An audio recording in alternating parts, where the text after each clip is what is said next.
Close if you're planning to bet on any NFL games this weekend. USA Today Sports' Lorenzo Reyes says these three are the way to go. USA Today Sports: just 5 months until the NFL crowns its next champion in Minneapolis. There will be no shortage of twists on the road to Super Bowl 52. Some questions to ponder along the way. Point 1.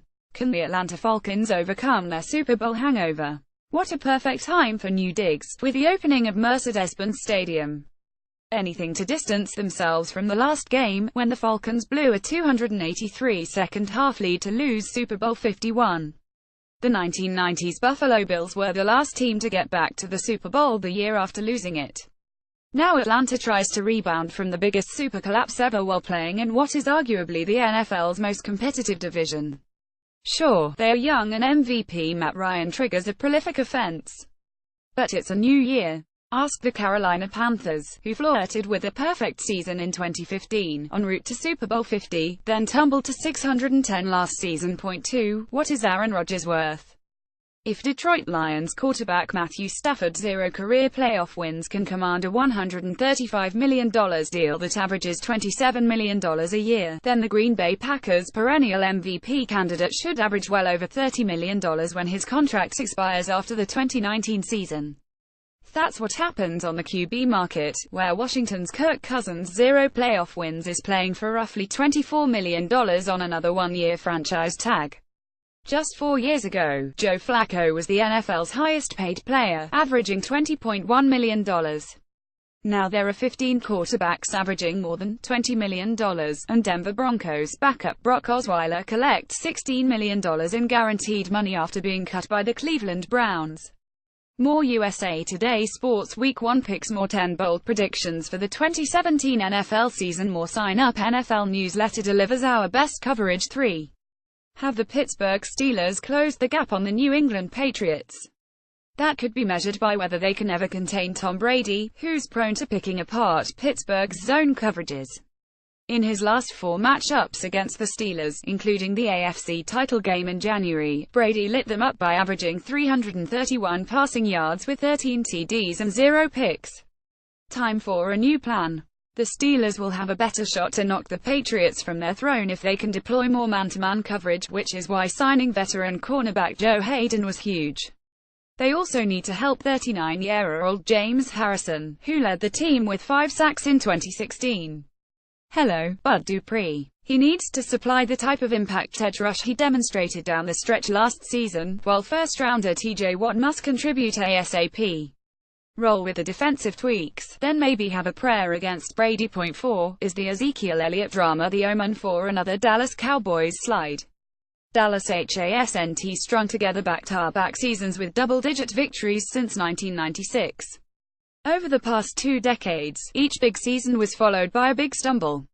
Now comes the challenge to build off last year's 133 campaign. Despite deficiencies on defense, the Cowboys feel they are better equipped to sustain success.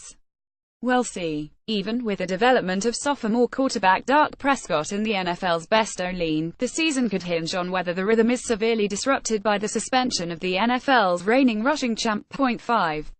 Will anyone challenge J.J. Watt to be the NFL's comeback player of the year? With his inspiring display of leadership in launching a fundraising campaign, it's exceeded $20 million in pledges to support victims of Hurricane Harvey. The Houston Texans defensive end epitomizes the type of humanitarian efforts hailed with the Walter Payton NFL Man of the Year award. He's an impact player in more ways than one. But after missing virtually all of last season due to back surgeries, Watt will also be the frontrunner for another big honor if his play on the field returns to the level he's performed at throughout his career. Last year, the Texans fielded the league's top-ranked defense and won a second straight AFC South crown without Watt. Imagine how much better they could be with him. Point 6. Will Jameis Winston and Marcus Mariota continue to live up to the hype? 2 years ago, the franchise quarterbacks went 12th, respectively, in the draft. Now it might be a disappointment if Winston and Mariota, perhaps future faces of the league, don't take their teams to the playoffs this season. That reflects their progress and how the bar of expectations for young quarterbacks always rises. With Mariota supported by one of the NFL's best running games, the Titans are the sexy pick to win the AFC South. Meanwhile, Winston, the first quarterback in league history to pass for 4,000 yards in each of his first 2 seasons, has a new deep threat in Deshaun Jackson to pair with Mike Evans. Winston will be challenged to hang tough in the NFC South, which includes the last 2 MVPs in Ryan and Cam Newton and a Super Bowl winner in Brees. 7. Will beast mode put the Oakland Raiders over the hump?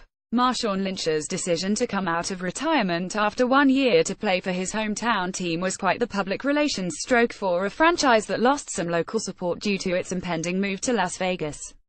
Yet Lynch, aka Beast Mode, might also bring some major substance to an already prolific offense with his power-running style. That dimension would come in handy for Oakland, on the rise after posting its first winning season in 14 years. Before challenging for the AFC throne, though, they need Lynch to aid in the effort to get past the Kansas City Chiefs, the reigning AFC West champs, and a team that has beaten the Raiders 5 straight and looked pretty special, after ambushing the Patriots on Thursday. 8. What's so scary about the Seattle Seahawks defense? Answer: it keeps getting better. Seattle's acquisition of Pro Bowl-credentialed defensive lineman Sheldon Richardson bolstered an already buff line.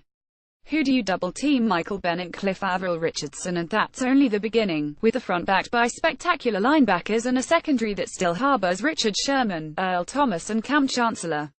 If they can stay healthy, the Seahawks, who failed to allow the fewest points in the league last year for the first time since 2011, can resume the Defensor Championships formula that not long ago took them to consecutive Super Bowls. 9. Can new Los Angeles Rams coach Sean McVay work magic with Jared Goff? It's critical that Goff stays on schedule within an offense that is built on precision timing. Yet the same can be said of the bigger picture, with the Rams bringing in the young, hotshot coach to develop the quarterback they invested so heavily in while making him the #1 pick in 2016. McVay proved himself in helping to engineer Cousins' rise in Washington. But there's a bigger challenge with Goff, who was so underwhelming as a rookie while trying to transition from a spread offense to the NFL demands of taking snaps from under center. The Rams have bolstered his supporting cast, adding big play targets Sammy Watkins, reliable receiver Robert Woods and wily left tackle Andrew Whitworth. Yet McVay knows the biggest key to Goff's development is better footwork. 10.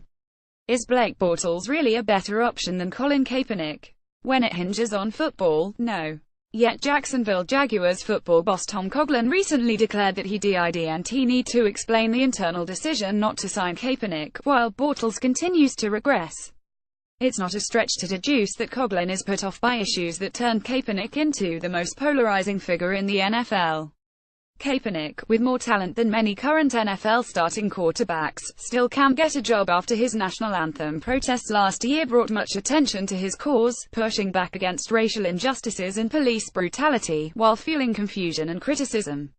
Despite explanations to the contrary, many wrongly interpreted Kaepernick's protest as a slight on the American flag and military, which represent some fights for the very freedom of expression Kaepernick exercised.